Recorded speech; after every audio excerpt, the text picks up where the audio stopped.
Let's fix that in just 60 seconds. Step 1. Close background apps. First, close all background apps.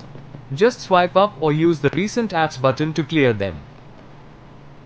Step 2. Clear cache. Next, clear your cache. On Android, go to Settings, right pointing arrow Storage, right pointing arrow Cached Data, right pointing arrow Clear.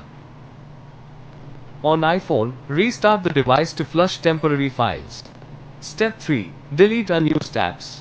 Now, delete apps you don't use. They take up space and slow your phone down.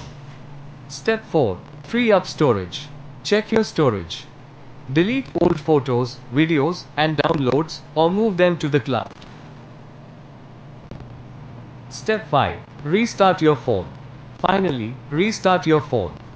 It refreshes your system and improves performance instantly. Your phone is now faster. Like and share if this helped.